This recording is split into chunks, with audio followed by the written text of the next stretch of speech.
Budget کے موقع پہ کئی دوستوں نے کافی اچھی تجاویز دی. میں سب سے پہلے تو یہ جو ایران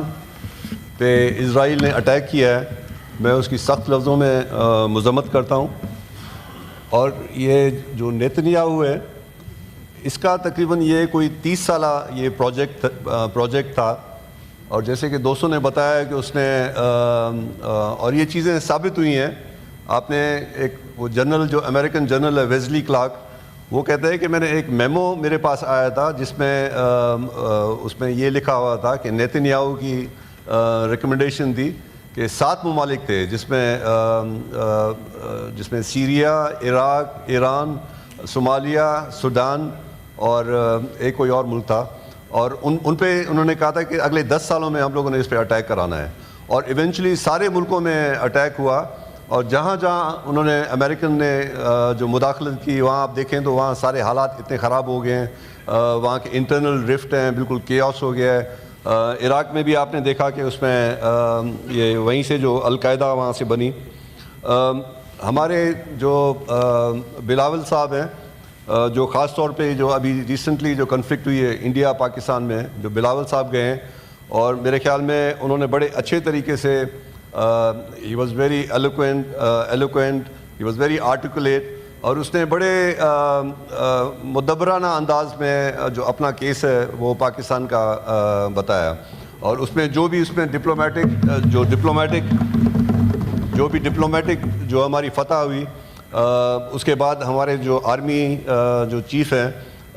وہ بھی وہاں گئے اور ان کو ماشاءاللہ بڑی اچھی انہیں عزت ملی. یہ مجھے بڑے افسوس کے ساتھ کہنا پڑتا ہے کہ ہمارے ملک کے کچھ لوگ اور جناب چیئرمین صاحب مجھے بڑے افسوس کے ساتھ کہنا پڑتا ہے کہ ہمارے ملک کے جو سربراہ ہیں ان کو امریکن پریزیڈنٹ نے انوائٹ کیا اور اس میں ہمارے ملک کے کچھ ایسے لوگ ہیں جو انہوں نے اتنی گندی مہم چلائی اور وہاں پہ یعنی ملک کا نام بدنام کرنے کی کوشش کی. اور یہاں سے خاص طور سے یہ جو بھگوڑے جو اینکرز یہاں سے بھاگے ہوئے ہیں وہاں یوٹیوب وغیرہ کھولے ہوئے ہیں تو ان کی اگر آپ زبان دیکھیں تو ان کی زبان میں اور جو انڈین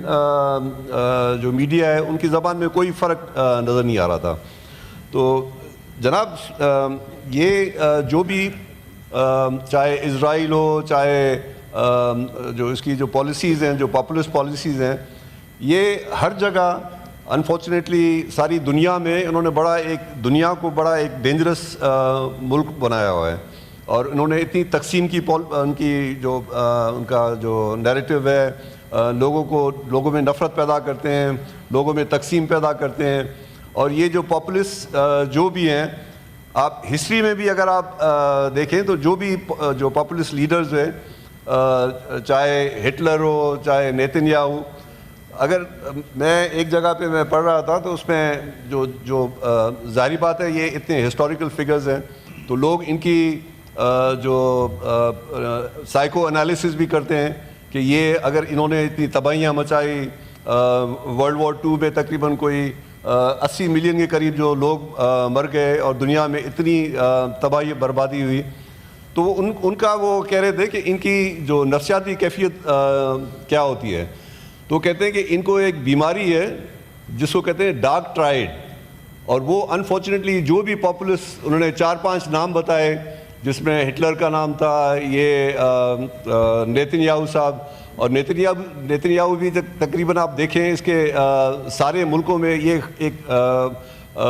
خون کا سوداگر ہے. اس کی ہمیشہ یہ کوشش ہوتی ہے کہ دنیا میں تقسیم ہو اور صرف اپنے تھوڑے نیرو جو اس پہ مقصد حاصل کرنے کے لیے اپنے نیرو اختلافات پیدا کرنے کے لیے اس نے اپنے ملک میں بھی بڑی ڈویژن پیدا کی ہوئی ہے. جو اسپیشلی جو دوسرے عربز ہیں یا دوسرے جو مینورٹیز وغیرہ ہیں تو ہمیں یہ خیال کرنا چاہیے اور ان کی جو بھی پروپیگنڈا ہے اس کو کنفرنٹ کرنا چاہیے. جناب چیئرمین صاحب ہماری جو بجٹ پہ میں میں جو سجیشن دینا چاہوں گا. ہمارے کافی دوستوں نے اس میں جو موٹر وے کے بارے میں باتیں کی ہیں اور یہ بالکل ایک جائز ایک ہماری ڈیمانڈ ہے کہ اس میں موٹر وے تقریباً پچھلے 10 سالوں سے سن رہے ہیں کہ M6 جو سکھر سے حیدرآباد ہے موٹر وے، اس پہ کبھی کہتے ہیں کل بنا رہے ہیں، پرسوں بنا رہے ہیں، اس میں 2-3 دفعہ انہوں نے کیا لیکن ہاف ہارٹیڈ اٹیمپٹ سے تو ابھی تک وہ نہیں ہو سکا۔ ابھی یہ سرکار والے کہہ رہے ہیں کہ اس میں ہم لوگوں نے جو PSDP میں ان کی فنڈنگ اس لیے نہیں رکھی کیونکہ اس میں ہمیں اسلامک جو ڈیولپمنٹ بینک سے ہماری باتیں ہو رہی ہیں اور وہ جو لون دیں گے اسے ہم کرائیں گے۔ تو ہم چاہتے ہیں کہ وہ اسے جو باتیں جو بھی ہو رہی ہیں اس کے تقریباً کوئی 5 اس کے سیکشنز ہیں، تو ابھی جو 100 بلین رکھے ہوئے ہیں اس میں NHA میں، تو وہ ان سے کام شروع کرائیں اور باقی جو بھی اسلامک بینک سے اگر ہوتا ہے تو وہ پھر بعد میں کرائیں۔ میں جو الیکٹرک وہیکلز ہیں ان کے بارے میں بھی تھوڑا میں کہنا چاہوں گا۔ کبھی کہتے ہیں کل بنا رہے ہیں، پرسوں بنا رہے ہیں، اس میں 2-3 دفعہ انہوں نے کیا لیکن ہاف ہارٹیڈ اٹیمپٹ سے تو ابھی تک وہ نہیں ہو سکا۔ ابھی یہ سرکار والے کہہ رہے ہیں کہ اس میں ہم لوگوں نے جو PSDP میں ان کی فنڈنگ اس لیے نہیں رکھی کیونکہ اس میں ہمیں اسلامک جو ڈیولپمنٹ بینک سے ہماری باتیں ہو رہی ہیں اور وہ جو لون دیں گے اسے ہم کرائیں گے۔ تو ہم چاہتے ہیں کہ وہ اسے جو باتیں جو بھی ہو رہی ہیں اس کے تقریباً کوئی 5 اس کے سیکشنز ہیں، تو ابھی جو 100 بلین رکھے ہوئے ہیں اس میں NHA میں، تو وہ ان سے کام شروع کرائیں اور باقی جو بھی اسلامک بینک سے اگر ہوتا ہے تو وہ پھر بعد میں کرائیں۔ میں جو الیکٹرک وہیکلز ہیں ان کے بارے میں بھی تھوڑا میں کہنا چاہوں گا کہ جناب اس وقت دیکھیں ہمارا سب سے جو بڑا مسئلہ ہے وہ یہ انوائرمنٹ کا مسئلہ ہے۔ یہ پولوشن کی وجہ سے، اور دنیا میں کسی بھی جگہ پہ آپ جائیں آپ کو ساری وہاں الیکٹرک وہیکلز وغیرہ آپ کو ملیں گی۔ ایک تو وہاں کا جو ماحولیاتی نظام بھی اس میں صحیح ہوتا ہے، اور یہ کاسٹ افیکٹو ہے کیونکہ آج کل کی جو گاڑیاں بن رہی ہیں وہ کافی لمبی رینج کی بن رہی ہیں، کوئی 700 کلومیٹر کی ہے کوئی، اور اسپیشلی جو ہائیبرڈز ہیں، جو پلگ ان ہائیبرڈز یا جو ایکسٹینڈڈ رینج وہیکلز ہیں، وہ تو 1300 1400 اس میں کلومیٹر ان کی رینج ہے۔ تو یہ میں سمجھتا ہوں کہ ہمارا جو امپورٹ بل ہے اس کا تیل کا، اس کو بھی کم کرنے کے لیے اگر ایک جو فیملی ہے اگر کوئی 10,000 ابھی روپے اگر ٹینک فل کرنے کے لیے لیتی ہے تو وہی ٹینک انہیں تقریباً کوئی 2-2.5 ہزار میں ان کا بھر جائے گا۔ تو میں سمجھتا ہوں کہ اس پہ گورنمنٹ کو انسینٹیو دینا چاہیے، اور یہ آج کل جو پرابلمز ہو رہے ہیں ماحولیاتی، آپ جائیں اس پہ بڑے شہروں میں جائیں تو وہاں جو بھی اس کی ایئر انڈیکس ہے وہ اتنی خراب ہوئی ہے، تو میں سمجھتا ہوں کہ اس کو بھی مدد ملے گی، اور ہمارے جو بھی middle class lower middle class جو فیملیز ہیں وہ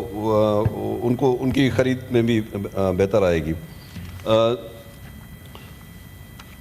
جناب میں اس کے ساتھ ساتھ میں چاہوں گا کہ جو بھی جو سرکاری جو افسران ہیں ان کی بھی آج کل جس طریقے سے انفلیشن بڑھ رہا ہے تو ان کو بھی تھوڑا بہت ان کو ریلیف ملنا چاہیے، ان کی بھی جو تنخواہیں تھوڑی بڑھنی چاہیے۔ مہربانی۔